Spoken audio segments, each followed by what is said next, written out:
اعوذ باللہ من الشیطان الرجیم بسم اللہ الرحمن الرحیم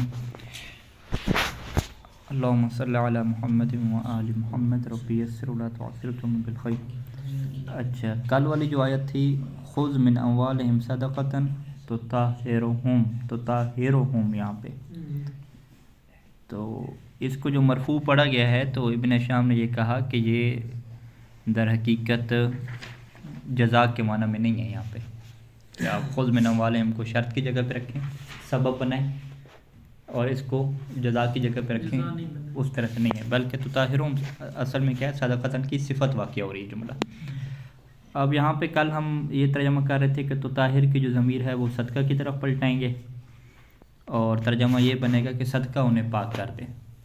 تو یہ ترجمہ جو ہے وہ درست نہیں ہے، چونکہ آیت آگے بھی جاری ہے۔ آیت جو پوری اس طریقے سے ہے کہ خذ من اموالہم صدقۃ تطہرہم وتزکیہم بہا، آگے جو بہا ہے نا، یہ ضمیر یہ لگی ہوئی ہے، تو بہا کی وجہ سے مشکل کیا پیدا ہو رہی ہے جی، کہ یہ ضمیر صدقہ کی طرف پلٹ رہی ہے۔ وتزکیہم بہا، بہا کی صدقہ کی طرف پلٹ رہی، جب یہ صدقہ کی طرف پلٹ رہی ہے پھر تو طاہر کی ضمیر نہیں رہی اندر کہ جو صدقہ کی طرف پلٹے، بلکہ تو طاہر جو ہے وہ مخاطب پہ سیدھا ہو جائے گا، اور اس کے اندر کیا ہوگا جی، انت ہوگا کہ اے اللہ کے رسول آپ جو ہے وہ پاک کریں، ٹھیک ہے، آپ انہیں پاک کریں، کس ذریعے سے پاک کریں، صدقہ کے ذریعے سے پاک کریں، ٹھیک ہے۔ اچھا، اب یہ پھر صفت والا ترجمہ کیسے آئے گا کہ آپ ان سے صدقہ لے لیجئے کہ جس صدقہ کے ذریعے سے آپ انہیں پاک کریں گے، یعنی جس کا ترجمہ تھوڑا لگائیں گے تاکہ اس میں صفت والا کیا ٹچ ہے، ٹھیک ہے جی۔ وہ جو پس والا ترجمہ ہوتا ہے نا، پس، اس میں کون سا معنی آتا ہے، جزا والا آتا ہے، ٹھیک ہے۔ تو یہاں پہ ہم جس والا یا کہ لگا کے نا اردو میں، اس سے ہم صفت کو کیا شو کریں گے کہ آپ ان سے ان کے اموال سے صدقہ لے لیجئے کہ جس کے ذریعے سے آپ انہیں پاک کیجئے،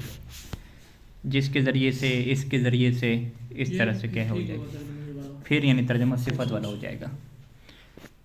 اس کے بعد جو ہے مصنف نے ایک بات کی تھی کہ اگر آپ قیاس کی بات کریں نا تو یہاں پہ آپ وہ ترجمہ بھی کر سکتے ہیں جزا والا، یعنی یہ عبارت ہی کہ وَلَوْ قُرِئَ بِالْجَزْمِ عَلَى مَعْنَى الْجَزَاءِ لَمْ يَمْتَنِعُ فِي الْقِيَاسِ، کہ تو طاہرہم اگر پڑھنا چاہیں قیاس اور قانون کے مطابق تو عربی کے اعتبار سے یہ جملہ غلط نہیں بنے گا، ٹھیک ہے۔ قرآن مجید میں نہیں آیا ہوا، وہ ہم نہیں پڑھیں گے، کسی کی رات میں نہیں ہے، لیکن اگر آپ جزا والا معنی کرنا چاہیں تو ہو سکتا ہے، ٹھیک ہے۔ پھر وہ جزا والا ترجمہ کیا ہوگا کہ آپ ان سے صدقہ لے لیجئے، پس اس صدقہ کے ذریعے سے آپ انہیں پاک کر دیجئے، ٹھیک ہے جی۔ تو یہ خود کا جو جزا ہے وہ کیا آ جائے گی، اللہ کے رسول کا پاک کرنا آ جائے گی، ٹھیک ہے جی۔ تو اس اعتبار سے انہوں نے کیا ہے کہ اس آیت کے اندر دونوں ترجمے ہو سکتے ہیں، شرط اور جزا والا ترجمہ بھی ہو سکتا ہے اور صفت والا ترجمہ بھی ہو سکتا ہے۔ اور قرآن مجید کی قراتوں میں چونکہ اسے تو طاہرہم پڑھا گیا ہے تو لہٰذا ہم کیا کہیں گے کہ انہوں نے صفت والا ترجمہ کیا مراد لیا ہے۔ اگر جزا والا ہوتا تو پھر تو طاہرہم اسے کیا ہے، مجزوم پڑھا جاتا، ٹھیک ہے جی۔ یہ کل کی جو ہے وہ بحث تھی۔ ابھی جو اگلی بحث ہے وہ یہاں سے ہے کہ ایک اور آیت کو پیش کر رہے ہیں کہ آیت کس طریقے سے ہے کہ فَهَبْ لِي مِن لَدُنْكَ وَلِيًّا يَرِثُنِي، ٹھیک ہے جی۔ تو خطاب کیا ہو رہا ہے کہ ہَبْ لِي مِن لَدُنْكَ، یہ ہو گیا نا، فعل امر ہو گیا نا ہمارے پاس، ٹھیک ہے جی۔ ہَبْ لِي مِن لَدُنْكَ وَلِيًّا، اور آگے یارثنی نہیں آیا بلکہ کیا آیا جی، یارثونی آیا ہے۔ تو یارثونی سے پہلے فَهَبْ لِي طلب موجود ہے، لیکن اس کو جو ہے وہ برفع، رفع کے ساتھ پڑھا گیا ہے۔ وہ بھی یہی وجہ ہے کہ عَلَى جَعْلِ یارثونی صِفَةً لِوَلِيًّا، کہ یارثونی کو جو ہے وہ صفت جو ہے وہ قرار دیا گیا ہے، ولیًّا کی صفت جو ہے وہ قرار دیا گیا ہے، یعنی اے اللہ تو اپنی طرف سے مجھے ولی عطا کر جو کہ میرا کیا بنے جی، وارث بنے۔ تو اسے رف کے ساتھ پڑھیں گے تو اس میں آپ کیا کہیں گے کہ عَلَى جَعْلِ یارثونی، کہ آپ یارثونی کو کیا قرار دیں جی، صفت قرار دیں ولین کے لیے، اور اسی کو آپ کیا ہے وہ بالجزم، جزم کے ساتھ پڑھیں گے، اور جزم میں آپ کیا کہیں گے کہ علی جعلہ جزاء للامر، کہ اسی آپ جو ہے وہ امر کے لیے جو ہے وہ جزا قرار دیں، یعنی ترجمہ پھر یوں ہو جائے گا کہ تو مجھے اپنی طرف سے ولی عطا کر، پس وہ میرا کیا بن جائے، وارث بن جائے۔ تو جو میرا وارث بنے، جو والا ترجمہ کریں گے تو صفت میں جائے گا، پس والا ترجمہ کریں گے تو وہ کس میں جائے گا، جزا میں جائے گا۔ وَهَذَا بِخِلَافِ قَوْلِكَ، یہ جو ہے وہ آپ کے اس قول کے برخلاف ہے۔ کون سا آپ کا قول جی؟ یہ کہتے ہیں جو آپ قول بولتے ہیں کہ ائتنی برجل، یہ آپ نے بولا ائتنی برجل یحب اللہ ورسولہ، یہاں پہ کہتے ہیں کہ فَإِنَّهُ لَا يَجُوزُ فِيهِ الْجَزْمُ، اس میں کوئی جزم کا آپشن نہیں بنتا۔ اس کی وجہ کیا ہے کہ لِأَنَّكَ لَا تُرِيدُ، کیونکہ آپ کا یہ ارادی نہیں ہے کہ ان محبت الرجل للہ ورسولہ مسببۃ عن الاتیان بہ، کہ اس بندے کا اللہ اور رسول سے محبت کرنا مسبب ہو کس چیز سے، عن الاتیان بہ، اس کو لے آنے سے۔ ٹھیک ہے، اتنی برجل کا کیا مطلب ہے کہ تم مرد کو لے آؤ، اتنی میرے پاس لے آؤ، کس کو جی، ایک مرد کو میرے پاس اگر تم مرد کو لے آؤ گے تو اس کا نتیجہ کیا نکلے گا کہ پس وہ اللہ اور اس کے رسول سے محبت کرے گا۔ ٹھیک ہے، تو وہ جو جملہ بندہ بول رہا ہے اس کا یہ ارادہ نہیں ہے،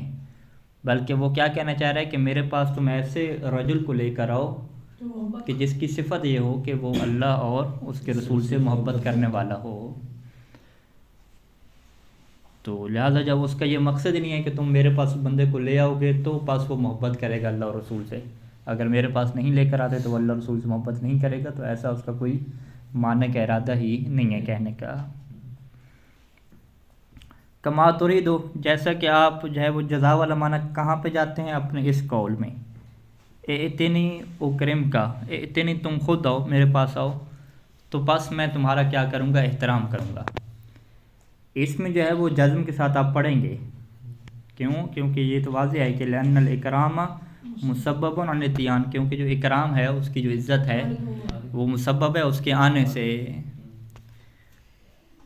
تو وہاں پہ آپ یہ جملہ کہہ سکتے ہیں۔ لیکن یہ جو جملہ ہے کہ ائتنی برجل یحب اللہ ورسولہ، یہاں پہ آپ نہیں کہہ سکتے، کیوں؟ کیونکہ یہاں پہ وَإِنَّمَا أَرَدْتَ ائتنی برجل موصوف بہذه الصفہ، بلکہ اس مثال میں آپ نے کیا ارادہ کیا ہے کہ تم ایسے رجل کو لے کر آؤ کہ جو موصوف بنے، رجل موصوف واقع ہو جائے بہذه الصفت، اس صفت کے ساتھ۔ صفت کون سی ہو جائے گی، یحب اللہ ورسولہ، یعنی پورا جملہ کیا ہو جائے گا، صفت ہو جائے گا۔ اچھا جی، یہ ساری بحث کیا ہے مکمل ہوئی، جس میں ابن ہشام نے اس بات کو واضح کیا کہ آپ اصل جو معنی ہے اور مقصود ہے اس کے اوپر فوکس کریں گے، فقط یہ نہیں دیکھیں گے کہ ابھی فعل امر آیا ہوا ہے یا فعل امر نہیں آیا ہوا۔ بعض کا فعل امر ہوگا فہب لی من لدنک ولیا، اس امر کے باوجود بھی بعد میں کیا ہو جائے گا، یارثنی نہیں آئے گا، یارث ہونی آ جائے گا۔ کیوں؟ کیونکہ امر اور طلب والی شرط تو پوری ہوگی، لیکن ایک اور جو شرط وہاں پہ ذکر کی تھی کہ اس کے اندر معنی بھی کیا ہو، سبب اور مسبب کا ہو، شرط اور جزا کا معنی بنتا ہو، وہ والی شرط کیا پوری نہیں ہوگی۔ تو ایک فعل طلب سے مراد کیا ہے، ہم کہیں گے فعل طلب سے مراد کیا ہے کہ ہر وہ فعل یا ہر وہ جملہ جس کے اندر طلب والا معنی ہو۔ دوسری شرط کیا ہو جائے گی کہ دونوں میں، یعنی بعد میں جو مضارع اور فعل طلب ہے دونوں میں سبب اور مسبب کا رشتہ بھی ہونا چاہیے، بننا چاہیے، دو شرطیں۔ اچھا، اسی طریقے سے طلب میں سے ایک کیا ہے، نہیں ہے نا، نہیں بھی کیا ہے طلب کی اقسام میں سے، طلب و ترک جسے ہم کہتے ہیں، ترک کو طلب کرنا، لا تضرب یہ بھی نہیں ہے، ترک و ضرب کو اس نے طلب کیا ہے۔ تو اگر پہلے نہیں آ رہی ہے اور بعد میں کیا آ رہا ہے جی، فعل مضارع آ رہا ہے، تو یہ والی طلب بھی بعد والے کو کیا کرے گی، جزم دے گی۔ شرط وہی رہے گی کہ سبب اور مسبب کا رشتہ درمیان میں بن سکتا ہو۔ تو ابن ہشام نے ایک علامت نہیں بھی بتائی ہے کہ نہیں کا کام آسان ہے، کہ اگر آپ نے یہ دیکھنا ہو کہ کیا یہ جو نہیں ہے یہ سبب بن رہی ہے اور شرط بن رہی ہے یا نہیں بن رہی، تو آپ ان لگا لیں اس کے شروع میں، ان لا تضرب، ٹھیک ہے، ان لا تضرب لگا کے آگے جو فعل مجزوم ہے اس کو ذکر کر دیں، اگر تو دونوں کا معنی درست بنے، شرط اور جزا والا بن جائے تو پھر کیا درست ہے، ٹھیک ہے جی۔ یہ جو انہوں نے مشہور مثال دی ہے کہ لا تکفر، ہاں تدخل الجنت، لا تکفر یہ نہیں ہوگی نا، تم کفر نہ کرو جنت میں داخل ہوگے، ٹھیک ہے، اس کے شروع میں ان لا لگائیں اگر تو معنی درست بنتا ہے، یعنی ان لا تکفر تدخل الجنت، اگر اس کو کفر نہیں کرتا یعنی لا تکفر میں کیا کر دیں گے، اس کو لائے ناہیہ کو ختم کر کے وہ کیا بن جائے گی، لائے نافیہ بن جائے گی، ان لا تکفر، لیکن وہ شرط کی وجہ سے مجزوم ہوگی، ان لا تکفر تدخل الجنت، یعنی نہیں کو نفی میں کنورٹ کریں اور اس کے اوپر شروع میں کیا لگا دیں، ان شرطیہ لگا دیں۔ اسی تدخل الجنت کی والی مثال میں جنت کو کاٹ کے کیا لکھ لیں یہاں پہ، وہ نار لکھ لیں، جہنم لکھ لیں، ٹھیک ہے جی، لا تکفر تدخل النار، ٹھیک ہے جی، کفر نہ کرو جہنم میں داخل ہو جاؤ گے۔ تو اس کو اگر آپ کہیں کہ ان لا تکفر تدخل النار تو یہ پھر کیا ہے، معنی درست نہیں بنتا کہ اگر تم کفر نہیں کرو گے تو جہنم میں داخل ہو جاؤ گے، ٹھیک ہے، یہ معنی درست نہیں بنتا۔ لہٰذا جو ہے وہ اگر جنت ہوگی ذکر تو پھر یہ تدخل الجنہ پڑھیں گے، اگر یہاں پہ نار ہوگی تو پھر تدخل الجنہ پڑھیں گے، تدخل النار پڑھیں گے، یعنی ایک میں مرفوع ہو جائے گا، ایک میں کیا ہو جائے گا، مجزوم ہو جائے گا، ہاں، یعنی اس معنی میں جو ہے نا، معنی کون سا، شرط اور جزا والا، اس میں معنی کیا درست نہیں بنے گا، مسبب درست نہیں ہے، ہاں، مسبب اور سبب کو جو رشتہ ہے نا وہ نہیں بنے گا۔ تو یہ جو ابھی ساری نہیں کے اندر جو اضافی شرط لگائی گئی ہے کہ وہ نفی کریں اور نفی کو آپ شرط بنائیں تو معنی درست، تو وہ اسی چیز کو سمجھانے کی خاطر ہے کہ چونکہ سبب اور مسبب والا معنی درست ہونا چاہیے، تو اس کے درست ہونے کی نشانی یہی ہے کہ اگر پہلے والی کو جملہ شرطیہ میں کنورٹ کر دیں، نفی نہیں کو نفی میں کنورٹ کر کے جملہ شرطیہ بنا لیں تو معنی آپ کا درست بنتا ہو، ٹھیک ہے۔ اب اس کی کیا ہے، بہت ساری انہوں نے مثالیں دی ہیں یہاں پہ، وَعْلَمْ أَنَّهُ لَا يُجُوزُ الْجَزْمُ، کہ آپ جان لیں کہ جزم دینا جائز نہیں ہوتا، فی جواب نہیں الا بشرط، مگر شرط کیا رہتی ہے کہ ان یصح تقدیر شرط فی موضعہ، کہ اس نہیں کی جگہ پہ جو ہے وہ شرط کو مقدر رکھنا، یصح ہو، صحیح ہو، مقرون بلا نافیہ، اور یہ جو شرط آپ مقدر رکھیں گے یہ لائے ناہیہ سے مقرون نہیں ہوگی بلکہ کیا ہوگی جی، لائے نافیہ سے مقرون ہوگی، یہ صحیح ہو مع صحت المعنی، جب کہ معنی بھی آپ کا کیا رہتا ہو، صحیح رہتا ہو، معنی کے اندر کوئی خرابی پیدا نہ ہوتی ہو۔ مثال کیا دی، وذالک نحو قولک، یہ آپ کے اس قول کی طرح ہے، کون سا قول، کہ لا تکفر تدخل الجنت، تدخل کو کیا پڑھیں گے یہاں پہ، مجزوم پڑھ رہے ہیں۔ دوسری مثال کیا ہے کہ لا تدن من الاسد تسلم، تدنو کیا ہوتا ہے، قریب ہونا، لا تدنو، تدنو ہے اصل میں، دنوم واقتراباً جو ہے نا، دنو کسے کہتے ہیں، قریب ہونے کہتے ہیں، لا تدنو تو واو کیا گر گئی، نہیں ہے چونکہ، دو فعلوں کو زیادہ معنی، ہاں دو فعلوں کو زیادہ معنی، یہاں پہ وہ پہلی تو لائے ناہیہ ہے نا، اس میں این مقدر ہے نا، این مجاز لے رہا ہے، ہم اس کو لا نافع بنا دیں گے اس کو، نہیں آپ سوال نہیں سمجھا ہے، یہ یجزم فعل، مثلا یہاں پہ سوال کیا ہوگا کہ تدخل کو کس نے جو ہے وہ جزم دی، تسلم کو کس نے جزم دی، تو آپ کیا کہیں گے، تسلم کو جزم دی ہے لا تدنو نے، فعل نہیں نے، فعل نہ دی، پورے فعل نے، فعل طلب نے دیا نا، ابن شام کا یہی نظریہ تھا نا کہ طلب جو ہے نا یہ جزم دیتی ہے۔ ابھی ہم کس کی قسم پڑھ رہے ہیں ابھی تک، کہ جو ایک فعل کو جزم دیتی ہے اس میں سے کیا ہے، طلب ہے، کہ طلب کیا ہوتی ہے، بعد والا جو فعل مضارع ہوتا ہے اسے جزم دے دیتی ہے۔ تو لا تدنو جو ہے وہ جازم بن گئی ہے تسلم کے لیے، لا تکفر جازم بن گیا ہے کس کے لیے جی، تدخل کے لیے، واضح ہے جی۔ تو لا تدنو، تم جو ہے وہ شیر کے قریب نہ جاؤ، تدنو واو تھا، واو گر گئی، تسلم تم کیا رہ جاؤ گے، محفوظ رہ جاؤ گے، دونوں کو کہتے ہیں کہ ہم کنورٹ کرتے ہیں وہ شرط میں اور لائے نافیہ میں، تو درست بنتا ہے۔ فَإِنَّهُ لَوْ قِيلَ فِي مَوْضِعِهِمَا، کیونکہ اگر ان دونوں کی جگہ پہ کہا جائے جی، کیا کہا جائے جی، یوں کہا جائے کہ ان لا تکفر، ان لا تکفر، کیا بنا دیا جی، ان لا تکفر سے کنورٹ کر دیا نا شرط میں، اگر یوں کہا جائے کہ ان لا تکفر تدخل الجنت، تو یہ معنی درست ہو جائے گا۔ اسی طریقے سے آگے کیا کہیں، ان لا تدنو من الاسد، ٹھیک ہے جی، تسلم، ان لا تدنو من الاسد تسلم، صحا، تو یہ معنی کیا ہو جائے گا، درست ہو جائے گا۔ ابھی یہاں پہ جو تکفر کو جو جزم آئی ہے وہ لا ناہیہ کی وجہ سے نہیں آئی، وہ شرط کی وجہ سے آئی ہے۔ جملہ شرطیہ کیا ہوتا ہے، مجزوم ہوتا ہے، یہ بیان کریں گے۔ اسی طریقے سے لا تدنو میں جو تدنو کو جزم آئی ہے، یعنی علامت جزم حذف واو ہے، وہ بھی لا ناہیہ کی وجہ سے نہیں ہے، کیونکہ یہاں پہ تو لا نافی ہے، یہاں پر وہ نفی ہو گئی، ہاں، یعنی یعنی جزم کس وجہ سے آئی ہے، شرط کی وجہ سے، جملہ شرطیہ کی وجہ سے آئی ہے۔ تو کہتے ہیں کہ صحا، تو اگر آپ اس طریقے سے پڑھ رہے ہیں تو یہ معنی آپ کا کیا ہوتا ہے، صحیح ہوتا ہے۔ اچھا جی، لیکن اگر انہی مثالوں میں یوں صورتحال ہو کہ وہ جملہ کیسے بولے جی، وہ جملہ یوں بولے کہ لا تکفر تدخل النار، ٹھیک ہے، جنت کو نکال کے جہنم کا ذکر کر دے، اور اسی طریقے شعر والی مثال میں کیسے کہے کہ لا تدن من الاسد، آگے کیا کہ یاکلو کا کہے، تو فإنہ ممتنع، تو یہاں پہ جزم دینا ممنوع ہے، ٹھیک ہے، کیوں، فإنہ لا یصح ان یقال، کیونکہ یہاں پہ یہ درست نہیں بنتا کہ آپ یوں کہیں کہ ان لا تکفر تدخل النار، یہ کہنا درست ہی نہیں ہے کہ اگر تم کفر نہیں کرو گے تو جہنم میں داخل ہو جاؤ گے، ہاں یہ درست نہیں ہے۔ اسی طریقے سے اگر تم شیر کے قریب نہیں جاؤ گے تو شیر تمہیں کھا جائے گا،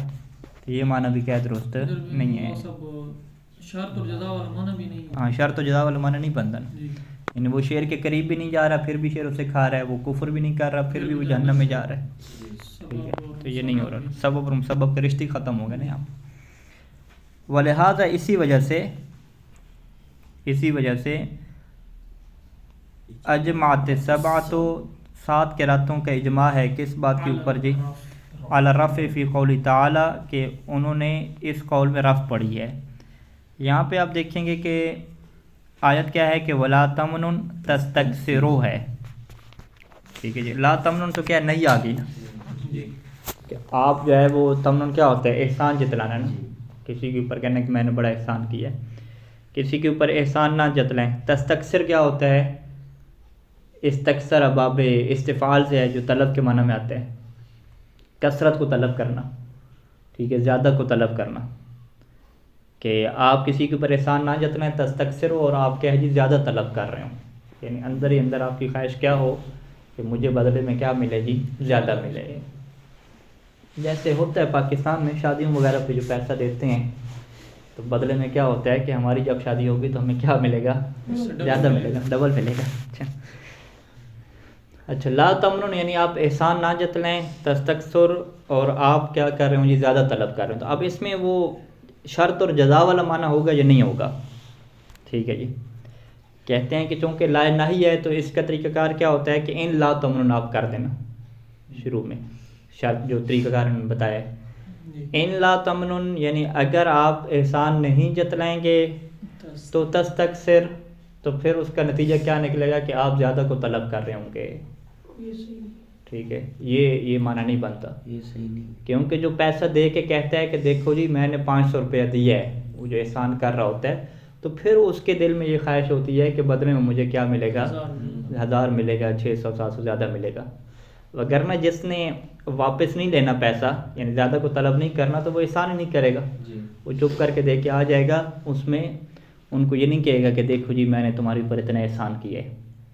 ٹھیک ہے۔ تو اگر ان لا تمنن اگر تم احسان نہیں کرو گے تو زیادہ کو طلب کرنے والے ہوگے، تو یہ کہتے ہیں کہ دو باتیں آپس میں جڑتی نہیں ہیں، چونکہ یہ معنی درست نہیں بنتا، اسی وجہ سے تمام قرائے سبع نے تستکثروا پڑھا ہے، تو پھر جب تستکثروا پھر کیا بن جائے گا، جب جزا نہیں بنے گا، جزا والا معنی نہیں ہوگا، تو وہ پھر ابن شام کہتے ہیں کہ یہ حالت کو بیان کرنے والا ہے اس بندے کی، ٹھیک ہے، کہ آپ جو ہے وہ احسان نہ جتلائیں،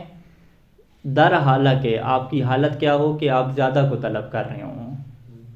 ٹھیک ہے، تو یہ اس کی حالت کو بیان کر رہا ہے۔ تستکثروا یعنی حال واقع ہو جائے گا، تمنن کے اندر جو ضمیر ہے انت کی، اس سے کیا واقع ہو جائے گا، یہ حال واقع ہو جائے گا۔ اچھا، ولہذا اجماعت کا کیا مطلب ہو گیا، لہٰذا کا، لہٰذا کی تفسیر آپ کیا کریں گے، یعنی چونکہ معنی درست نہیں ہوتا، لا نافی لگا کے، شرط لگا کے اس نہیں کا معنی درست نہیں ہوتا، اسی وجہ سے تمام قرائے سبا ne اس کو کیا پڑھا جی مرفوع پڑھا, رفع کے اوپر سب کا اتفاق ہو گیا. لأنه لا يصح يقال کیونکہ یہاں پہ صحیح نہیں ہے کہ آپ یوں کہیں کہ ان لا تمنن تستکثر, یہ درست نہیں ہے. وليس هذا بجواب, یہ اس کا جواب بنتے نہیں ہے. وانما هو في موضع نصب, بلکہ تستکثر کیا ہے, انما ہوا سے کیا مراد ہے, تستکثر جو فعل مضارع آ رہا ہے یہ کیا ہے جی فی موضع نصب, یہ محلا منصوب ہے. علی الحال, اور یہ حال واقع ہو رہا ہے, حال کی بنیاد پہ منصوب ہے. کہاں سے حال واقع ہو رہا ہے, من الضمیر فی تمنن, کہ تمنن کے اندر جو ضمیر ہے اس سے حال واقع ہو رہا ہے. کأنہ قیل, فکأنہ قیل گویا کہ یوں کہا جا رہا ہے کہ لا تمنن مستکثرن, ٹھیک ہے, یہ حال نکرہ واقع ہوتا ہے تو مستکثرن اسے بنا دیا, تو گویا کہ یوں کہا جا رہا ہے کہ لا تمنن مستکثرن. پھر آیت کا معنی کیا ہو جائے گا, معنی آیت کا یوں ہو جائے گا کہ ان اللہ تعالی نہا نبیہ صلی اللہ علیہ وآلہ, کہ اللہ نے اپنے نبی کو کس بات سے روکا, کہ ان یہب شیئا, کہ وہ کوئی چیز عطا کریں, ہبہ کریں, وہ یطمع, اور وہ دل میں یہ طمع رکھتے ہوں کہ ان یتعوذ من الموہوب لہو, کہ جس کو وہ دے رہے ہیں, موہوب لہو جس کو وہ دے رہے ہیں اس سے کیا یتعوذ, اس کے عوض میں لے لیں اکثر من الموہوب, کے جو دیا ہے اس سے زیادہ کیا ہے عوض میں لے لیں. تو یہ ایک جو طمع ہونا ہے اس کو طلب سے تعبیر کیا, کہ وہ دل میں طلب کر رہے ہوں, چاہ رہے ہوں. تو اس آیت کے کیا یہ ترجمہ ہو جائے گا. اچھا جی, اب یہاں پہ ایک اور سوال کیا ابن ہشام سے کہ حسن بصری کی قرات تو تستکثر کی ہے, مجزوم کی ہے, وہاں پہ پھر آپ کیا تعویل کریں گے, کیسے آپ کی بات درست ہوگی؟ کیونکہ ابن ہشام نے کیا کہہ دیا کہ یہاں پہ اگر آپ لا تمنن تستکثر میں ان لا تمنن تستکثر کہتے ہیں تو وہ تو معنی درست ہی نہیں بنتا, کہ اگر آپ احسان نہیں کریں گے تو زیادہ کو طلب کریں گے تو یہ درست ہی نہیں بنتا. ایک بندہ احسان ہی نہیں کر رہا تو زیادہ کو کیسے طلب کرے گا, ٹھیک ہے, احسان اس نے کی ہی نہیں, دیکھ کر آ گیا, پھر کیسے وہ طلب کرے گا زیادہ کو, لالچ کیسے رکھے گا. لالچ اس کی ہوتی ہے جو احسان جتلاتا ہے, جو احسان کر ہی نہیں رہا کسی کے اوپر, تو اس کے دل میں یہ لالچ خواہش ہو ہی نہیں سکتی. لیکن حسن بصری کی قرات میں کیا ہے, تستکثر جزم کے ساتھ ہے, تو اس کا مطلب ہے کہ پھر حسن بصری مطابق یہ معنی درست ہو جائے گا کہ ان لا تمنن, کہ اگر آپ احسان نہیں جتلاتے تو پھر آپ کے دل میں لالچ ہوگی زیادہ طلب کرنے کی, ٹھیک ہے. جبکہ یہ معنی درست بنتے نہیں ہیں تو پھر کیا جواب دیں گے, یہ یعنی فما تصنعوا, آپ کیا کریں گے, ٹھیک ہے. فإن قلت فما تصنعوا, آپ پھر کیا کریں گے حسن بصری کی قرات کے ساتھ. قل, تو اب یہاں پہ ابن ہشام کی تعویلوں کا کیا ہے سلسلہ شروع ہوتا ہے. کہتے ہیں کہ یحتمل ثلاثۃ اوجہ, کہ یہاں پہ 3 وجوہات میں سے کسی ایک کا کیا ہے احتمال ہے. اگر 3 میں سے ایک کے احتمال کو رکھیں تو یہ قرات کیا درست ہو سکتی ہے, جازم کے ساتھ. جازم کے ساتھ. اب وہ احتمال ہم نے یہ دیکھنا ہے کہ وہ معنی والا نہ ہو, کیونکہ معنی کو تو یہ باطل ثابت کر چکے ہیں نا, ٹھیک ہے جی. اب پہلا احتمال وہ کیا کہتے ہیں کہ ان یکون بدلا من تمنن, کہ آپ جو ہے وہ اسے جزا کے معنی میں نہ لے کر جائیں, بلکہ کس میں لے کر جائیں, بدل بنا لیں, ٹھیک ہے. کیونکہ اگر حال بناتے ہیں تو حال تو ذوالحال کے تابع نہیں ہوتا نا, حال تو محلاً منصوب ہوتا ہے, ٹھیک ہے. تو تستکثرو پھر اسے جزم تو نہیں پڑھ سکتے نا, ٹھیک ہے. تو جزم پڑھنے کی کیا دلیل ہو جائے گی کہ لا تمنن میں تمنن بھی کیا ہے, مجزوم ہے لا ناہیہ کی وجہ سے. تو جب تستکثر اس کے بدل میں آئے گا تو بدل مبدل منہ کا اعراب کیا ہوتا ہے, توابع میں سے ایک جیسے ہوتے ہیں, تو لہٰذا تستکثر بھی کیا ہو جائے گا یہاں پہ مجزوم ہو جائے گا. جیسے کوئی کہہ دے کہ عطف اس کے اوپر ہو جائے, ٹھیک ہے جی. تو عطف بھی یہی ہوتا ہے نا کہ لا تضرب, ٹھیک ہے. آگے کیا ہے, واو آپ نے لگائی, واو کے بعد لا تضرب, واو کے بعد کیا ہے ونصر ہے یا وقتب ہے, یوں کر کے لگا دیں. تو آپ کیا ہے اکتب کا عطف کس کے اوپر کریں, لا تضرب کے اوپر کریں. عطف میں ایسے ہو سکتا ہے تابع بنا لیتے ہیں. تو بدل کی بحث ابھی ہم نے نہیں پڑھی, تو وہاں پر بھی کیا یہ نظام چلتا ہے, جب آپ بعد والے کو پہلے کے بدل بناتے ہیں, بدل الکل من الکل بناتے ہیں, یا کوئی بھی بدل کی قسم بنا لیتے ہیں, تو وہاں پر بھی پہلے والے کے وہ تابع ہو جاتا ہے. یعنی کانہ قیلا, گویا کہ یوں کہا جا رہا ہے کہ لا تستکثر, ٹھیک ہے, اے لا ترا ما تعطیہ کثیرن, یعنی معنی الگ بن جائے گا کہ ان لا تمنن. اب ہم کیا کہیں گے کہ ان لا تمنن یعنی آپ کیا احسان نہ کریں, ٹھیک ہے, احسان نہ کریں. احسان نہ کریں تو تستکثر کے پھر معنی کیا ہوگا کہ احسان نہ کریں اور زیادہ کو نہ چاہیں, ٹھیک ہے جی، وہ کہہ رہا ہے میں احسان ہی نہیں کر رہا تو زیادہ نہیں چاہوں گا، بات تو طے ہوگی. تو پھر یہ ابن شام کہتے ہیں نہیں، پھر لا تستکثر کا معنی آپ یہ نہیں کریں گے کہ آپ زیادہ کو نہ چاہیں، یہ والا معنی نہیں کریں گے، کیونکہ اس نے احسان نہیں کیا تو بات ختم ہوگی، وہ زیادہ کو نہیں چاہے گا. پھر معنی کیا ہوگا کہ لا تستکثر کہ اے لا ترا کہ آپ نہ دیکھیں. کیا نہ دیکھیں؟ ما تعطی ہے کہ جو آپ نے عطا کیا ہے اس سے آپ کیا ہے زیادہ نہ دیکھیں. احسان نہ کریں، احسان نہ کرنے کے ساتھ ساتھ لا ترا آپ نہ سمجھیں، دیکھیں یعنی نہ سمجھیں. آپ کیا نہ سمجھیں کہ جو آپ نے عطا کیا ہے وہ بہت زیادہ ہے، اس کو زیادہ ہی نہ سمجھیں. ایک تو احسان نہ کریں، اور پھر یہ بھی خیال نہ ہو کہ میں نے بہت زیادہ دے دیا، یہ خیال بھی کیا ہے دل سے نکال دیں. ٹھیک ہے، عوض کیا مطالبہ نہیں ہوگا. ہاں عوض نہیں ہوگا اس میں. ہاں، وہ مطالبے کی بات ہی ختم ہوگی نا. اس نے کیونکہ احسان اس کے اوپر احسان نہیں کیا، جب احسان نہیں کیا تو اس سے وہ زیادہ کا طالب ہی نہیں رہا نا، زیادہ کا طالب نہیں رہا. آپ اگر حسن بصری کے قرات کے مطابق یہ ترجمہ کریں کہ آپ احسان بھی نہ کریں اور اس سے زیادہ نہ بھی مانگیں تو یہ درست نہیں بنتا ہے ایک اعتبار سے، کہ جب وہ احسان ہی نہیں کر رہا تو وہ کیسے اس سے زیادہ کا مطالبہ کرے گا. اب دوسرا ہو سکتا ہے کہ احسان نہیں کر رہا لیکن اس کے دل میں کیا خیال ہو کہ میں نے زیادہ عطا کر دیا ہے، بہت زیادہ. تو انہوں نے کیا کہا کہ لا تستکثر کا کیا مطلب ہے کہ آپ اس کو زیادہ خیال ہی نہ کریں کہ جو آپ نے عطا کیا ہے. تو یہ ترجمہ بھی کیا ہے لا تستکثر کا بن جائے گا. وہ جس طرح کہہ دیتے نیکی کرو اور دریا میں ڈال دو، وہ تو چھپانے والی ہے نا. ایک ہے کہ نیکی کر کے اس کو بڑی نیکی سمجھو ہی نہیں. ٹھیک ہے، مولا علی علیہ السلام کی طرح کہ عبادت کریں اور کہیں کہ حق تو یہ ہے کہ حق کے عبادت ادا نہیں ہوا، یہ والی بات ہو جائے گی. یہ پہلی تعویل ہوگی. دوسری تعویل کیا ہے کہ ان یکون قدر الوقف علیہ، کہ انہوں نے جو تستکثر کو مجزوم پڑھا ہے وقف کی بنیاد پہ پڑھا ہے، کوئی جزم کی بنیاد پہ نہیں پڑھا کہ کوئی اس کو کہہ رہے تھے جزم ہے. انہوں نے کیا کیا، اس کے اوپر وقف کیا لکون رأس آیت، کیونکہ یہ آیت کا ایک سرا تھا، آیت کا جو سرا ہوتا ہے اس کے اوپر کیا کرتے ہیں وقف کرتے ہیں. فسکنہ لاجل الوقف، پس انہوں نے اس کو ساکن کر دیا وقف کی وجہ سے. ثم واصلوا بنیت الوقف، پھر جب انہوں نے دوبارہ ملا دیا اس کے ساتھ تو وہ وقف کی نیت کے ساتھ ہی کہ آگے ملاتے گئے. ٹھیک ہے، یعنی وقف کر کے پھر رکے کیوں نہیں ہیں؟ اگر قرات میں ہے تو اکٹھا پڑھتے ہیں نا،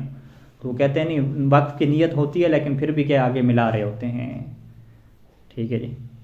یہ ہو گیا. وقف ہوتا تو وہ جیم وغیرہ اوپر لگا دیتے ہیں کہ ادھر کیا رک جانے، تو وہ ساتھ ساتھ وصل بھی ہے اور وقف کی ہے نیت بھی ہے. یہ دوسری تعویل ہو جائے گی. ہاں یہاں پہ ترجمہ کیا ہوگا؟ ہاں ترجمہ وہی تستکثر کا ترجمہ ہو جائے گا جو ہم ترجمہ کرتے ہیں کہ لا تمنن، کہ آپ احسان نہ کریں در حالانکہ، در حالانکہ آپ کے دل میں یہ